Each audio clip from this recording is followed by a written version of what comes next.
Silakan Bang Amsi. Oke Bu Cynthia, terima kasih semuanya teman-teman The Origin dan teman-teman pemateri yang juga guru-guru saya semuanya. Mohon izin saya baru gabung, mungkin saya tidak terlalu menyimak yang tadi karena sedang di luar. Mudah-mudahan apa yang di-share benar-benar ada manfaatnya buat teman-teman. Saya izin share dulu ya. Sebentar. Mangga, mangga.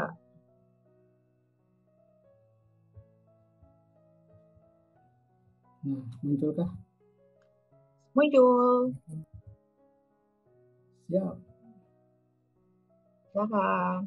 Ya, selamat siang semuanya. Bertemu lagi ya. Bertemu lagi deh. Belum lagi dengan kebiasaan bikin video YouTube. Belajar dari Om Yuza. Jadi bertemu lagi dengan Mang Amsi dari Syariah Saham. Perkenalan singkatnya ini aja. Jadi mohon maaf tadi juga saya barusan ada jadwal rutin setiap bulan, awal bulan itu ada kebetulan ada pengajiannya.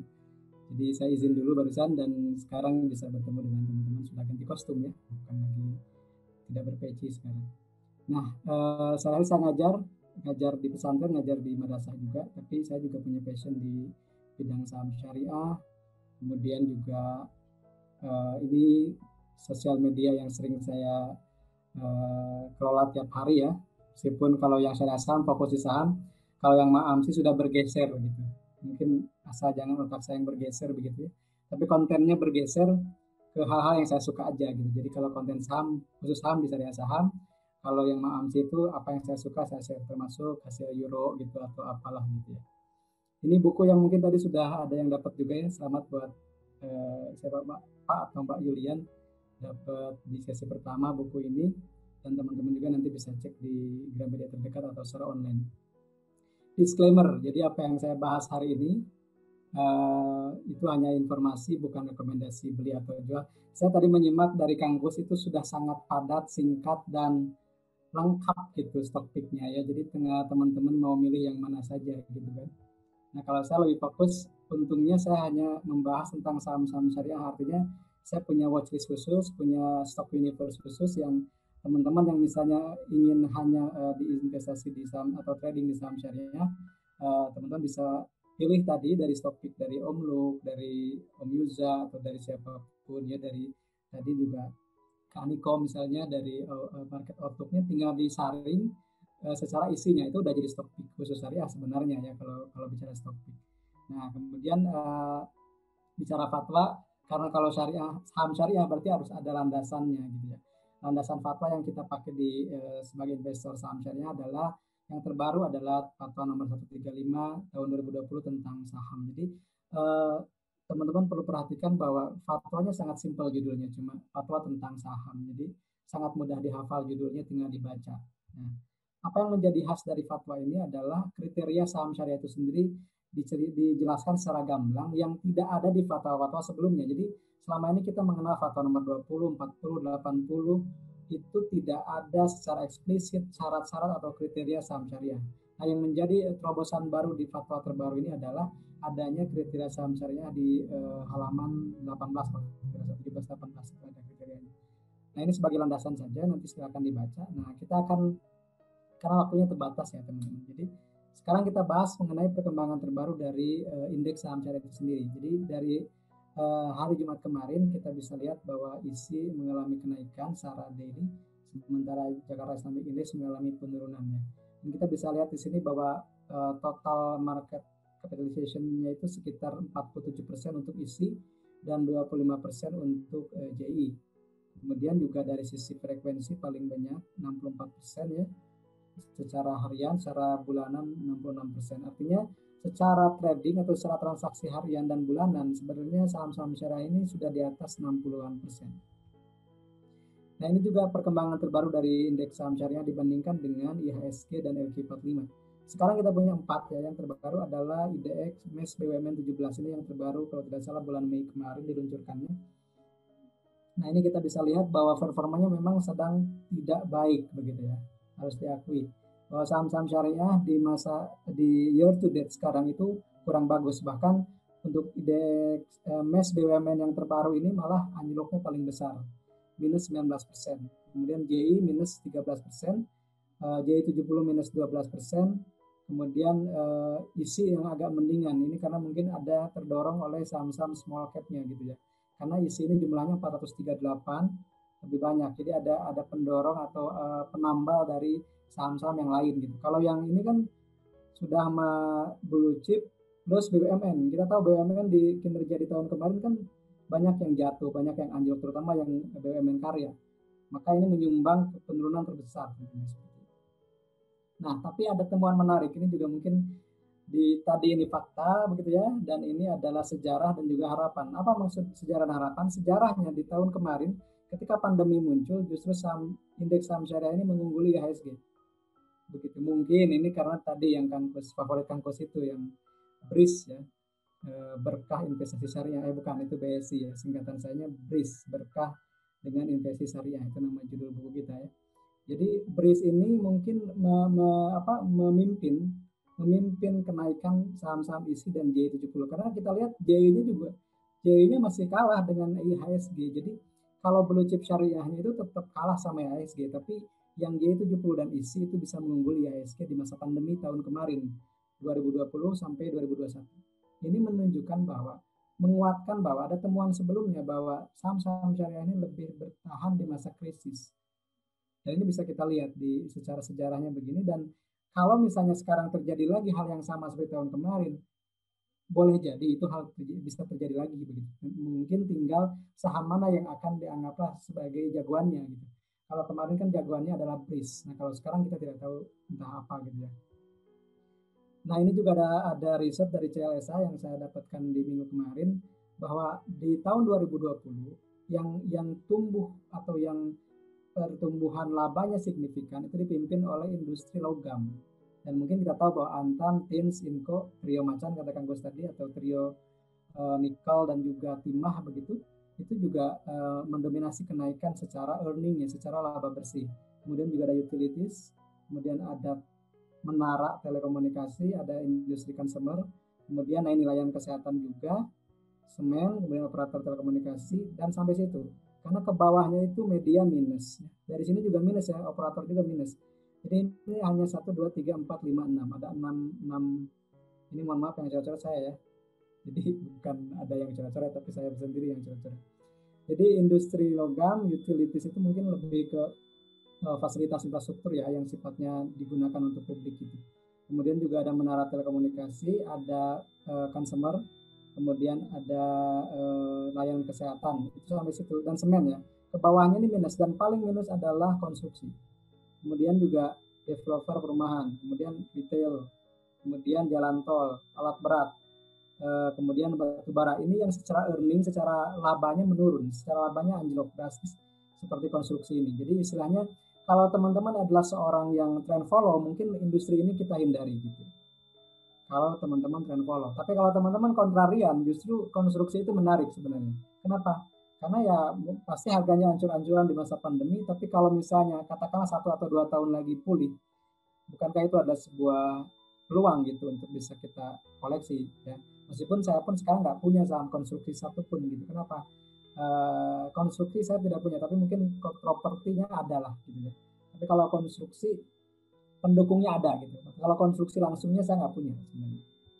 Seperti itu. Nah, ini kalau kita lihat siklusnya kita bisa cek di sini ya. Kalau yang merah sampai oranye ini mungkin yang loser gitu, potensial. Ini juga masih berlaku kayaknya kalau terjadi pandemi seperti sekarang lagi terjadi misalnya. Ini kan sebenarnya tahun kemarin ya. Kalau sekarang terjadi lagi hal yang sama, ini juga mungkin bisa berlaku lagi. Maka hindarilah saham-saham yang berkaitan dengan wisata, dengan penerbangan, dengan otomotif, dengan konstruksi dan properti, dengan manufaktur seperti tekstil dan seterusnya yang membutuhkan orang banyak begitu. Kemudian juga layanan keuangan, perbankan gitu. Termasuk saya yang bergerak di pendidikan juga sangat terpukul dan terasa sekali ya, karena banyak sekolah yang tutup, pesantren yang tutup. Kalau misalnya mengandalkan dari situ mata pencahariannya, mungkin ada penurunan yang signifikan dari sisi income. Nah, tapi ada juga sektor yang diuntungkan seperti pertanian, kemudian e-commerce, kemudian teknologi informasi, personal dan healthcare ya, personal healthcare gitu. Misalnya hand sanitizer dan seterusnya. Kemudian makanan, minuman, dan juga layanan obat. Nah, ini mungkin di sini farmasi dan vaksin ya yang mendominasi, dan tadi mungkin sudah dibahas oleh Kang Gus. Nah, lalu dari saham syariah ini apa yang masih potensial? Nah, jadi kalau saya teman-teman sekarang itu sedang suka gitu ya, sedang suka karena saya itu terus berubah-ubah gitu kesukaannya gitu ya. Kalau dulu sering menggunakan misalnya PBV, saya sering menggunakan misalnya PEG atau apa. Sekarang saya lebih suka dengan standar deviasi. Karena apa? Karena itu analisis fundamental yang diteknikalkan gitu ya. Analisis fundamental yang menggunakan seperti teknikal. Nah, dari yang tadi sektor yang sudah kita dapat, kita pilih gitu ya, kita seleksi, kemudian kita urutkan dari yang potensial upside-nya ke PBV ke standar deviasi PBV-nya itu masih besar gitu. Maka di sini saya ada beberapa saham ya, ada ICBP, Unilever, Ali, MNCN, TLKM, Mayora, Indofood, dan Kalbe Farma. Nanti bisa dilihat dari sini mulainya. Jadi ini diambilnya dari vaksinasi ya. Kenapa vaksinasi? Karena file ini saya buat ketika setelah saya selesai divaksin. Saya sudah divaksin 2 kali, alhamdulillah sebelum puasa. Dan setelah selesai divaksin, saya terbersit ide gitu. Pas lagi disuntik gitu, kayaknya ini harus bikin ya, kayaknya valuasi Kompas 100 syariah ala saya gitu. Nah, akhirnya saya buat ya. Jadi ini hanya highlight aja beberapa. Satu, ini pasti liquid karena masuk Kompas 100. Kemudian pasti syariah karena saya saring berdasarkan isi terbaru. Nah, kemudian saya cari lagi berdasarkan VBV-nya. Nah, kita bisa lihat dan ini yang sudah di sini sudah merilis laporan kuartal pertamanya ya. Jadi ini sudah aktual sekali PBV-nya. Jadi kita bisa cek misalnya ICBP itu 3,11, kemudian Unilever 29,95 dan seterusnya, silahkan dibaca, nanti saya bagikan juga. Saya share juga ininya apa slide-nya. Nah, kita hitung kemudian dikonversi ke harga. Nah, ini saya dapatnya dari Stockbit ya. Jadi teman-teman nanti boleh cari satu persatu di Stockbit. Nah, kalau nggak mau ribet, nanti boleh japri saya vaksinasi ini gitu ya. Jadi nanti ada linknya kalau nggak salah bit.ly/pesan vaksin. Tapi saya nggak akan ngasih vaksin jarum suntik, nggak. Saya kasih filenya gitu. Ya. Kemudian di sini kita bisa cek dengan PBV-nya itu, misalnya ICBP ini sekarang ada di harga berapa? Ternyata ICBP itu sudah bahkan di bawah PBV minus 2-nya, standar deviasi minus 2. Jadi sudah sangat di bawah. Kalau teman-teman lihat chartnya itu sudah sangat di bawah, tergelepar di bawah garis gitu. Nah, kalau yang fundamentalis sebenarnya kan bukankah itu sebuah peluang gitu, tapi ya nggak tahu juga. Tapi juga ketika kita bisa melihat tadi dari cacingmologi, ini juga menarik karena mulai bangkit atau mulai siuman lah dari pingsannya itu ya. Unilever juga sama. Kita berada di area mana? Nah, maka ini kan kalau lihat ini bingung ya, karena ada harga-harga. Maka saya buatkan persentase. Nah ini ya. Jadi saya urutkan persentase, jangan ke min-nya, jangan ke rata-ratanya saja, jangan ke rata-ratanya dulu. Ke standar deviasi min 1 saja. Itu sudah untungnya ICBP 37%. Kenapa? Karena di PBV-nya itu di 11.500. Bahkan ICBP itu uniknya ke standar deviasi minus 2 aja masih ada upside-nya 9,5%. Artinya sebenarnya ICBP itu murah tanda kutip. Jangan gunakan mindset value investing di sini, karena kalau value investing di sini, maka ICBP akan nunggu di bawah harga 2.700. Silahkan cari itu. ICBP nunggu ke harga, kalau katakanlah ingin diskonnya setengahnya, misalnya 0,5 PBV-nya, berarti teman-teman harus tunggu ICBP di 1.350-an atau 1.350-an. Unilever kalau benar-benar ingin value investing murni, teman-teman harus cari di bawah 170 harganya. Dan silahkan tunggu itu kapan. Maka bagi saya, kalau kita menggunakan value investing di saham-saham consumer goods atau di saham-saham yang growth invest, itu nggak cocok. Cocoknya menggunakan ini, standar deviasi. Dan saya melihat beberapa riset sekuritas yang besar, mungkin termasuk juga dari Ciptadana dan teman-teman dari yang lain, menggunakan PBP dan per standar deviasi ini. Jadi kita berinvestasi layaknya institusi. Kalau Kang Kus dan teman-teman BBK menggambarkannya, menggrafikannya dalam bentuk BBK, dalam bentuk cacingmologi, saya menggambarkannya dalam bentuk vaksinasi ini, gitu. Memetakannya dalam bentuk vaksinasi. Maka kita bisa cek bahwa yang masih upside itu adalah misalnya ICBP, kemudian Unilever, Ali, MNCN, TLKM, Mayora, Indofood, KLB. Dan ini sudah mewakili, misalnya ini consumer goods, ini healthcare, personal care, ini plantation, ini media, ini telco, ini makanan juga, tapi ada sawitnya. Yang ini farmasi. Jadi ini saya urutkan dari 100 itu, dan yang liquid ya, mana yang paling besar upside-nya minimal ke PBV minus 2, bahkan PBV minus 1. kalau ke min-nya ini terlalu optimis lah. Misalnya kalau ini saya menggunakan VBV 5 tahunan. Jadi kalau ini rata-rata 5 tahunnya ada di sini gitu. Jadi ICBP itu rata-rata biasanya di sini harganya 5 tahun terakhir. Unilever biasanya di sini. Dan ini kan pernah tercapai semua ya teman-teman. Misalnya Unilever dalam 5 tahun pernah ke 9.000, ya karena pernah ke 11.000 juga.